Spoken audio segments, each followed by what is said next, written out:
Well, again, happy Easter, everybody, and good to be with you today. And we are celebrating this cataclysmic, I'll say, maybe that's a little bit overkill, but it really is a cataclysmic event in human history.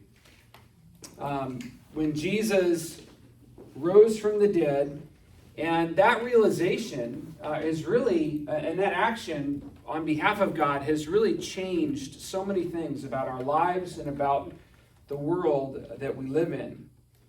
When we think about Easter, we think about new things. We think about newness, new life. We think about a resurrection. Something that was dead is now alive again. And I'm excited to be able to share this message with you. This is one of my favorite Easter messages, and so you probably have heard it from me before. But it's titled Three Resurrections. And if you didn't get a bulletin and want to grab one, there's a bulletin there. There's a little insert there for you to be able to take notes if you'd like to. But I want to just for a moment have us consider the time of year that Easter actually occurs, right? It happens in the spring. And I double checked to make sure, because I know there's all kinds of dates floating around there in terms of, the Christian holiday calendar. And, some of the stuff related, we celebrate Jesus' birthday on December 25th. Jesus was likely not born on December 25th. It was probably sometime in July. Okay, but we look at the resurrection of Jesus and the event of Easter, and it occurs following the time of Passover, and so we're able to actually more accurately account for when Easter occurred. And so this resurrection of Jesus did happen in early spring. And I want us to consider the resurrection of Jesus involved in this reality of spring and what that means, and how God has actually, in many ways, created life to function according to these seasons that we live in that are a part of our way of life as human beings on this planet. The most significant thing about spring is the idea of new life. If you look at this picture, here's a picture of fall.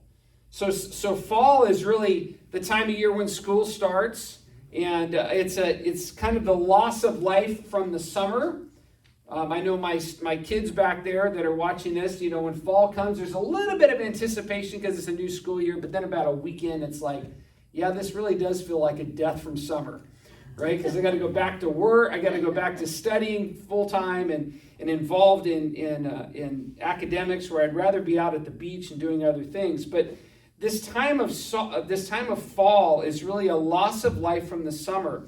But there's still beauty, there's still remnants of summer that we're experiencing, the changing of the leaves, right? But then depending on where you live in the country, eventually those leaves fall off the trees. And that leads to this barrenness, right? You just go to the Northeast or up in Canada and look at the beautiful maple trees that are full of these kind of leaves in the fall, and then at some point they are all gone, and all you have is a bunch of trees with like sticks, right? And so there's this sense of death that kind of follows fall, which leads to winter.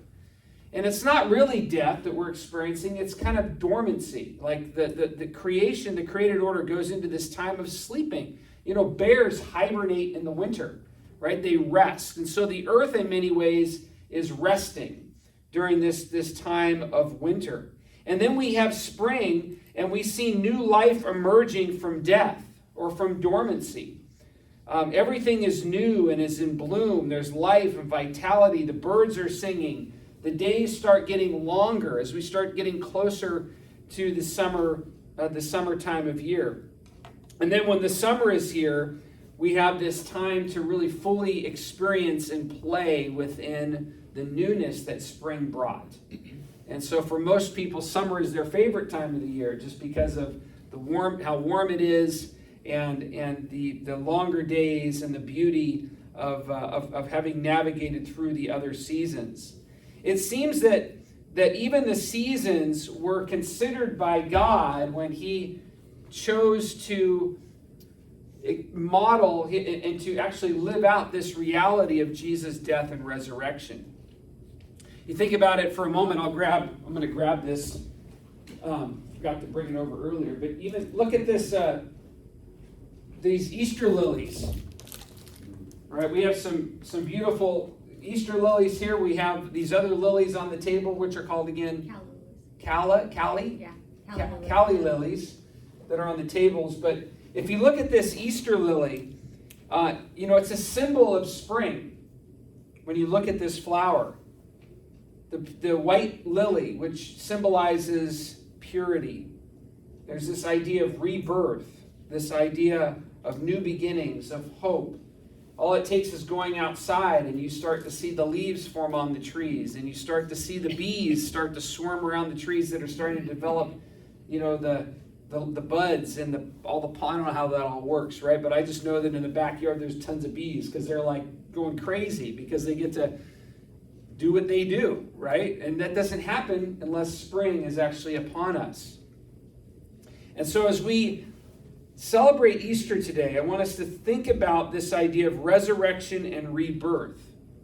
And that's really what Easter is all about. And I want to talk, as I mentioned, I want to talk about not one, not two, but I want to talk about 3 resurrections this morning. And I'm going to hit these rather quickly, so it's not like, oh man, you're in for a 3-hour sermon. But all 3 resurrections have significance for our celebration of Easter. Now, you can probably guess what the first resurrection is that we're going to talk about. That's why we're here today celebrating this special day, and that's the resurrection of Jesus. And Pat read this passage for us in Mark chapter 16. And at the foundation of the celebration of Easter is this reality that Jesus rose from the dead. And that after he had been crucified on Good Friday. And so Jesus, I know we get used to this because we're used to the Christian language. We're used to this time of year. But just consider the reality that Jesus overcame death, which is not something that any human being really has in their capacity or power to do. He overcame death. And so the resurrection of Jesus tells us something very important about Jesus, that Jesus is different. Jesus was not just another man that came to live on this planet, a human being. He was that, but Jesus was not only 100% human, he was 100% divine or God. And so when we look at his resurrection, we look at this reality of his divinity showing up, his godness, his godhood showing up. He's not contained by the barriers of this world that is plagued by the curse of sin. Now, I just want to, we don't think very deeply about this very often. I know that I don't. But I want you to consider the world that we're living in today is completely enveloped and entrenched and enmeshed in this reality of sin and death. Now, there is wonderful beauty around us, right? This is the intersection of God's newness and God's kingdom intersecting with the brokenness of the world. But just consider for a moment here this morning. We've lost, as our church family, we've lost 3 people, actually 5 people this year, this past church year. Okay? And so we are all sitting here in this space, in this room, and I've got news for you. Like we all too will eventually no longer be here. And that's a reality because of sin's curse on creation and on the world. We don't have the ability to live in these physical bodies forever. And so I want to let the weight of that sit in for just a moment. Like, sin has really destroyed so many things. The scriptures teach that the creation, the very ground, the very earth that we're a part of, is groaning under the weight of sin's curse. That's why we experience natural disasters, catastrophic things that happen in this world. Our world is prone to decay and to death as well. And so are our own physical lives. And so when Jesus is resurrected from the grave, it is a very powerful thing because it shows that he is capable of reversing everything that we know. That there is hope that the grave is not the end for us. right? That there's eternal life that is available to us. And it's not just this pithy kind of saying, but that Jesus has actually created the pathway for that. He has accomplished something on our behalf that frees us from death. And so Jesus' resurrection put to death, and him being put to death for us, is actually giving us the opportunity to live a life that is free from sin's curse. And this is a gift that exists now and for all eternity. You see, Easter is very much about God and very much about what Jesus did in the world. But in true Jesus form, Easter is about us as well. It is about you. It is about me. It is not just about God and what he did on our behalf, but to whom he did these things for. That's why Easter is incredibly significant. I want you to think for a moment, just another interesting insight here about the death of Jesus. Think about what occurred on that day when Jesus, on Good Friday, which was celebrated 2 days ago, what Jesus went through on our behalf, right? He was subject to this cruel execution. He knew the bounds of human depravity. He experienced physical death like you and I. He experienced that. And how is that known? How is that signified? His blood was shed, right? So the common understanding was that Jesus probably died ultimately of asphyxiation. He stopped the ability to be able to breathe. He lost the ability to be able to push himself up and to be able to expand his lungs, to be able to breathe, because he had lost so much blood. And his legs, if you remember, his legs were broken. So he could no longer push up on his legs to breathe. That's how you would breathe on the cross. Because your body is slumped over, you have to push up in order to actually take a breath. So that's why the Roman soldiers eventually broke the legs of those who were crucified, Jesus and those who were crucified with him. Because they didn't have the ability, because they didn't have the ability then to be able to continue to breathe.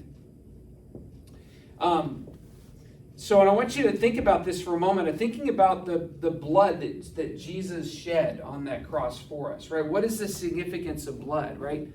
Blood is what, like if you don't have blood in your body, you are not living, right? Blood is literally the life mechanism that keeps your body alive. It provides the nourishment that your body needs. And so Jesus spilled that blood, significant of giving up that blood, signifying his death, so that we could then experience his lifeblood. That blood poured out of him is poured onto us, so that we then can truly live through the blood that he shed for us. And his body was broken, and he overcame that brokenness so that we might experience healing. And because he experienced it for us, and he defeated it on our behalf. And so the resurrection of Jesus is so important and so powerful because it communicates to this ability for God to overcome death and something that we cannot overcome on our own, that we are naturally prone towards, yet Jesus defeated it. This leads to the second resurrection this morning, and that's the resurrection of Lazarus. Another very interesting resurrection experience. It didn't happen. This is not to be read chronologically, like it didn't. The resurrection of Jesus happened, and then it wasn't that Lazarus was then resurrected after Jesus. This happened prior. Okay, but I want us to go back and look at the resurrection of Lazarus. I want you to listen. You'll see there's a picture up there. I want to read this passage to you, John chapter 11, verses 32 to 44.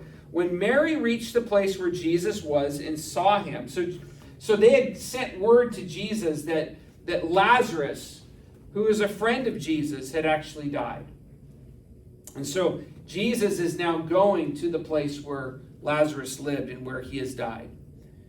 When Mary reached the place where Jesus was and saw him, she fell at his feet and said, "Lord, if you had been here, my brother would not have died."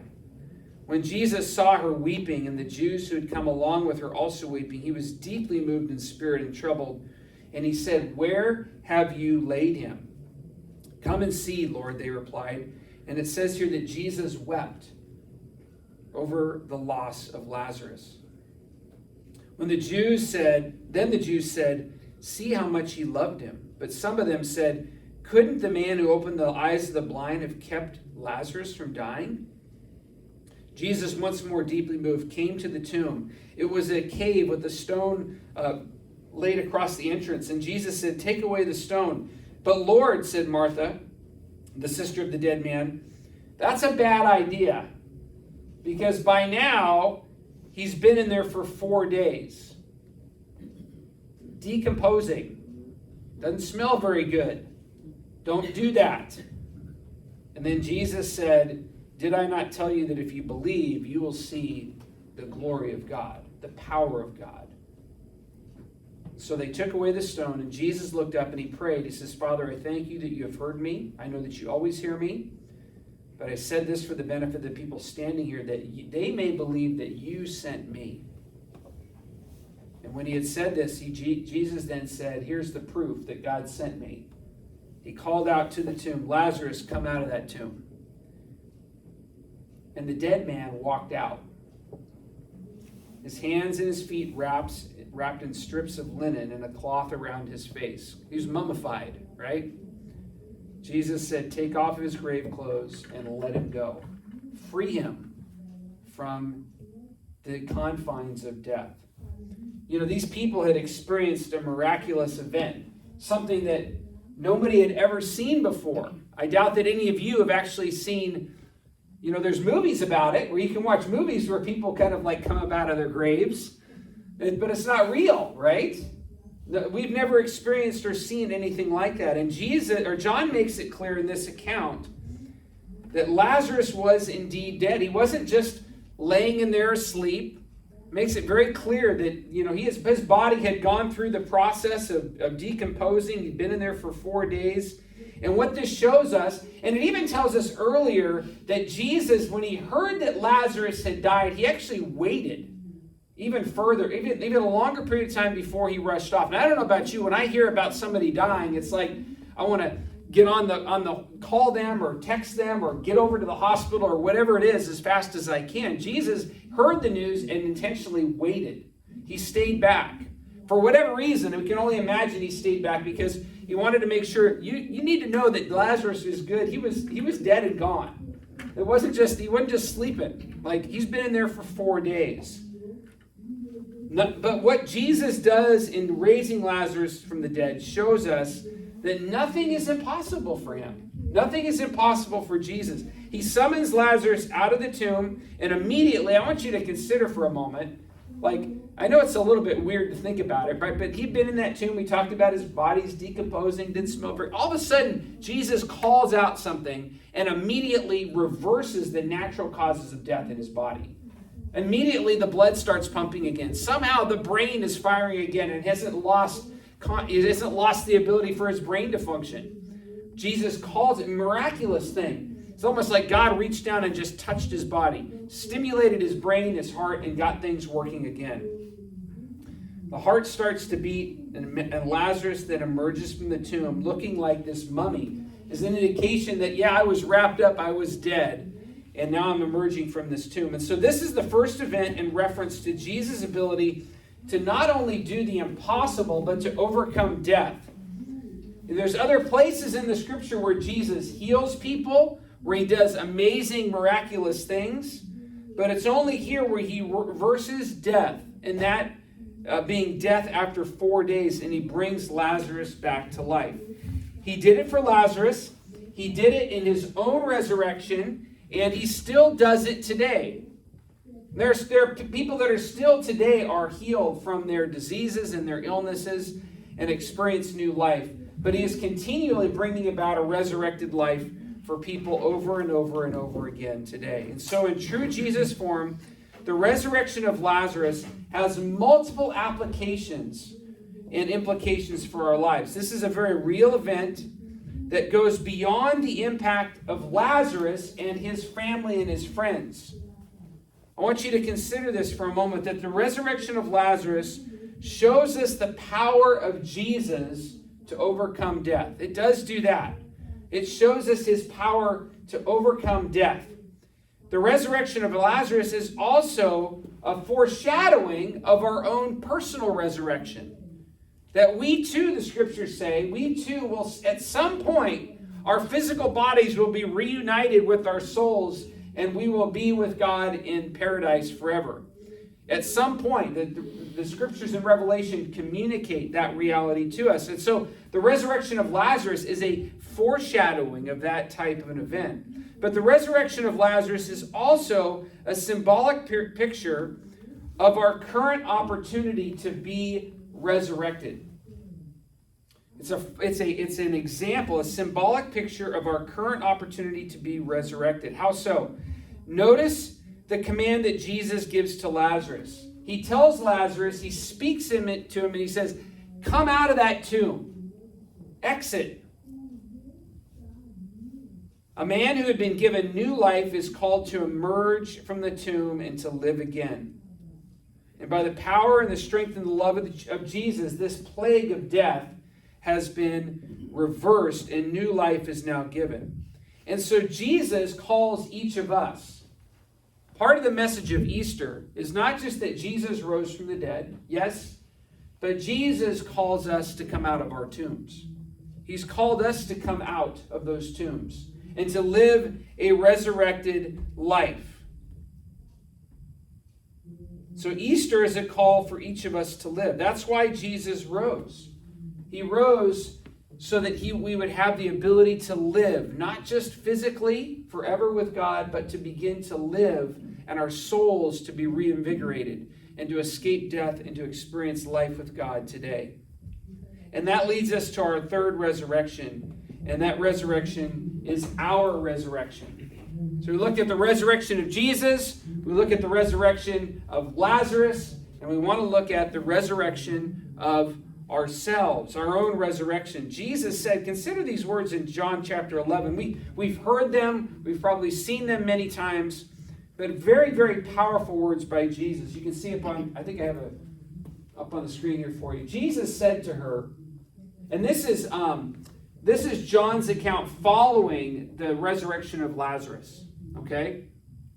Jesus said to her, Martha or Mary, one of the two. I'd have to go back and look at the reference. But he says, I am the resurrection and the life.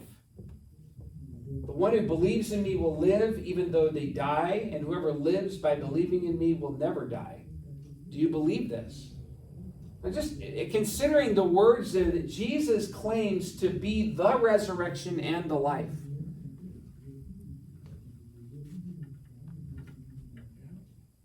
Jesus points out that the resurrection and life is completely wrapped up in who he is. Because of Jesus and faith and trust in him, we will go on living forever even after we die. He goes on, he says, the one who believes in me will live even though they die. So there's this sense of life eternal after physical life. And as we live in his life today, we've begun that eternal life. He goes on there and he says, so the one who believes in me will live even though they have died, and whoever lives by believing me will never die. So there's this idea that we not only live when we die, after we die physically, but we can actually live our lives today a resurrected life. There's twofold implications there. Jesus then again, he says, I am the resurrection and life. It's all wrapped up in me. Our resurrection is found in living for Jesus, and in this we not only secure a place in heaven, so to speak, but we can experience living a resurrected life today. Paul says in Romans chapter 6, verse 4, look at this verse here. We were therefore buried with him through baptism into death, in order that just as Christ was raised from the dead through the glory of the Father, we too may live a new life. Very powerful teaching. Very powerful teaching. The resurrection only makes sense if we understand the weight and the horrific nature of death. It is so much, it's like you need both in order to fully appreciate the other, right? If you want to get stronger physically, you have to work out and exercise and do those things, and that's not very fun all the time.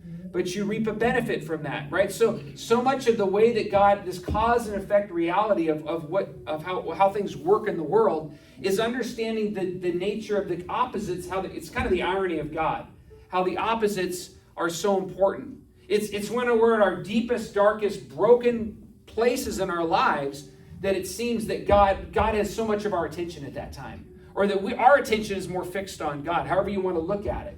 So it's like one without the other is almost impossible. And so here, as we look at the resurrection of Jesus, we have to be aware of that reality of our own physical limitations and our spiritual limitations, and that Jesus has given us an opportunity to live. Paul is making it clear that we too died with Jesus in order to be raised with him and to live a new life. So Jesus' resurrection is our resurrection. It's our resurrection. Jesus has shown us by his death and resurrection, you have the ability to live a resurrected life today.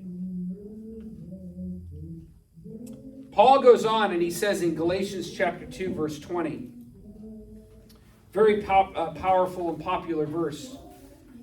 I have been crucified with Christ, and I no longer live, but Christ lives in me. The life I now live in the body, I live by faith in the Son of God, who loved me and gave himself for me. Let's look at that verse again. I have been crucified with Christ, and I no longer live, but Christ lives in me. The life I now live in the body, I live by faith in the Son of God, who loved me and gave himself for me. I mean, these are Paul's words that he shares to the church in Galatia. And it's another awesome verse that speaks to the truth of our own personal resurrection. To understand this verse, we have to understand the author who wrote these words and how the resurrection of Jesus changed him from living a life of death to living a resurrected life.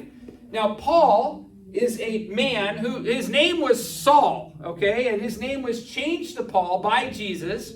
But Saul was a bad dude. Like, he was a bad guy. Like, he was like, in our language today, Paul was a terrorist. He went around and he sought out and attempted to murder Christians because he hated them so much, because he was a zealous Jewish leader. And he believed that this whole thing of Jesus was garbage. It was all heretical. It was all wrong. God wasn't happy with it. Saul was like, I am one of God's chosen ambassadors to wipe out these Christian people from the planet.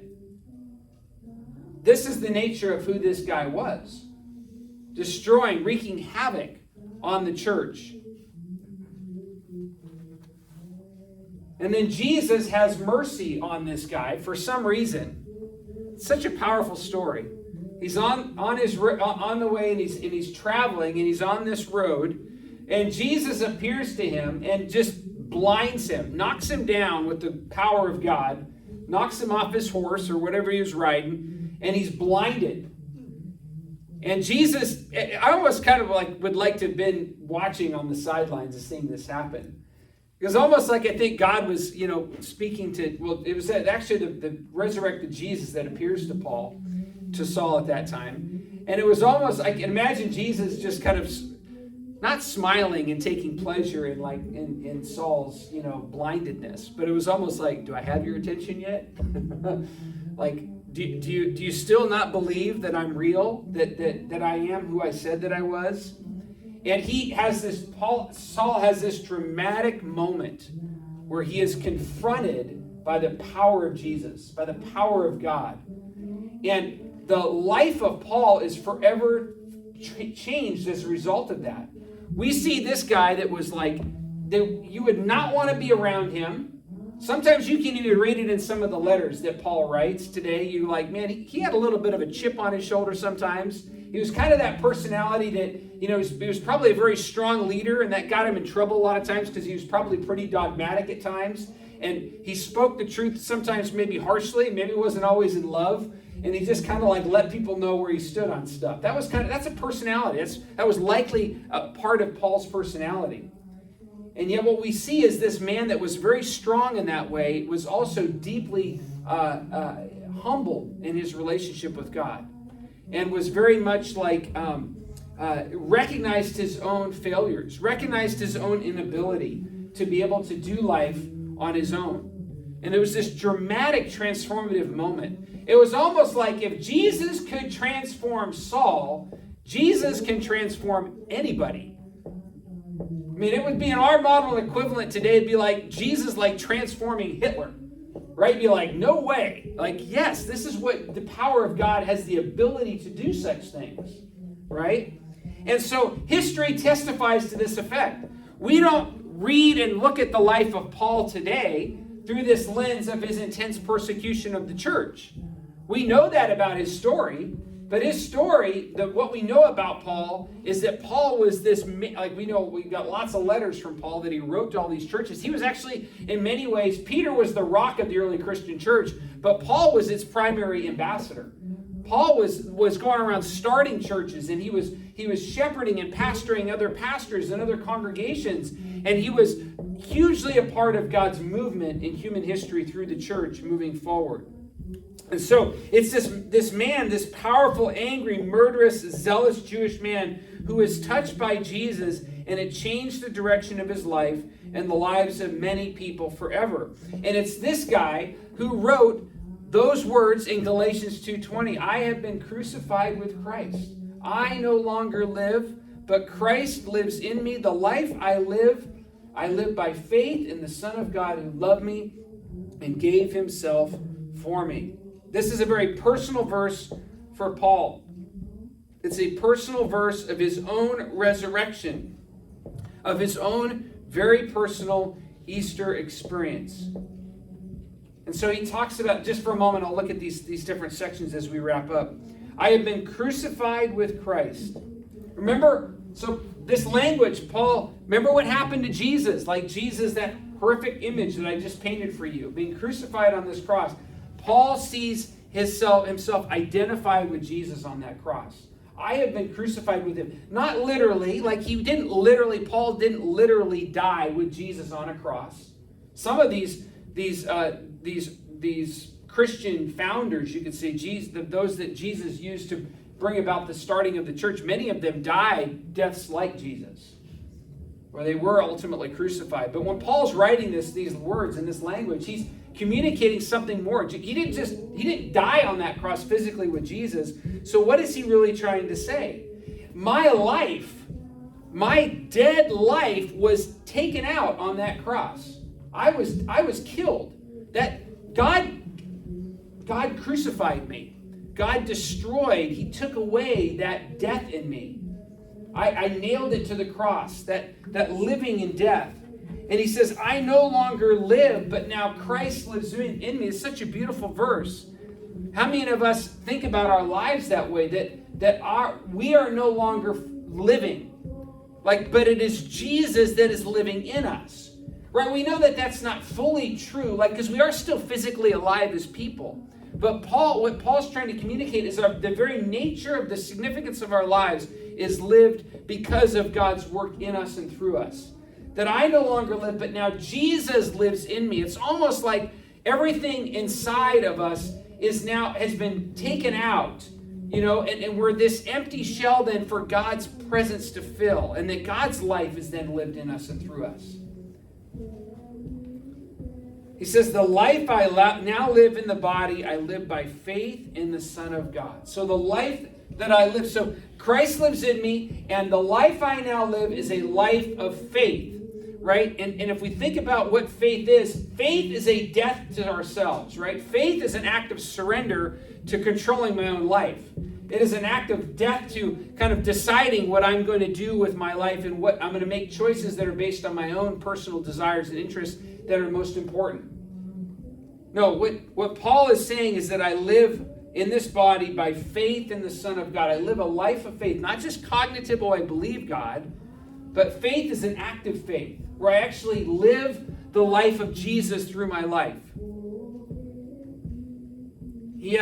Paul now has this new ruler, a new person in charge of his life, and that is Jesus, and he wants to live that way. And then he makes it clear that who this Son of God is, this very one, Jesus, who loved me and gave himself for me. He recognizes the nature of what Jesus has done for him. Can you think of anything that would better prove this point more dramatically? As we celebrate Easter, have you ever known of somebody, maybe you have a personal experience where somebody gave up their life so that you could live? Some people experience that today in different contexts. hear about people that do heroic acts, right? And they give up their lives to save other people. What a heroic and a loving act that God did in Jesus for all of humanity. Showing his love. There's nothing that anybody could do to better exemplify and to model the depths of one's love, or God's love for us. The Bible, the scriptures teach us that greater love has no one than this, that they lay down their life for their friends. So there's this idea, there's no other way to demonstrate the full nature, the power of love, than through sacrifice. Giving myself up for the sake of others. And so this Easter, I want you to consider these things as we close this morning. Jesus rose from the grave. He was resurrected from the dead. He did overcome death, and that is hugely significant for us. Because it shows us that we too can be risen from the dead and experience a resurrected life. That our physical lives will not just end when our bodies die, when we end, but we will live forever in eternity with God. But also prior to that, while we live in this physical body, we have the ability to live a resurrected life. That has meaning and purpose and significance. And so Jesus calls us to come out of our tombs like he did for Lazarus. Come out of that tomb and live a resurrected life. Come forth. And then we're called to continue to trust in Jesus' resurrection as a call for our own personal daily resurrection. I mean, even think about that just in terms of like the way God has wired us to. I just see the symbolism all over the place. What do we all do every single day from the hours of, granted, we don't do it very well, okay? Let me clarify that. But from the hours of, let's say, 10 o'clock to, I say 10 o'clock until 8 o'clock the next morning, and you probably find yourself in there somewhere in terms of your sleep schedule. Every human being on the planet has to sleep. There's a need for rest, and when you wake up, there's a resurrection, right? There's a resurrection to newness for that new day. You've been rested. You're then fueled in order to experience life in that new day, right, that we're experiencing. And so this idea, even just the nature of our daily rhythms point to the reality of God's desire for us to experience and continue to wake up, to be resurrected, to experience newness in life for this day. And so that's what Easter is about for us. Not only, again, the death and resurrection of Jesus, but our own personal death and resurrection to live this resurrected life. Okay? Let me say a prayer as we close this out this morning. Jesus, we thank you and we praise you for the truth of Easter. Thank you for your love for us. We thank you for the ways in which your own death and resurrection has become symbolic for us in so many different ways about our own personal death and resurrection. We thank you for the ways in which you have demonstrated and modeled this for us, and the ways in which you've called us to be people that are living these lives of resurrected hope, resurrected love, experiencing your life in us and among us so that we might be a gift of grace to those around us. And so thank you for what you've done for us. Thank you for this time this morning to celebrate this special day, really ultimately because of what you have done, your act of love and act of grace to us. In Jesus' name, amen. All right.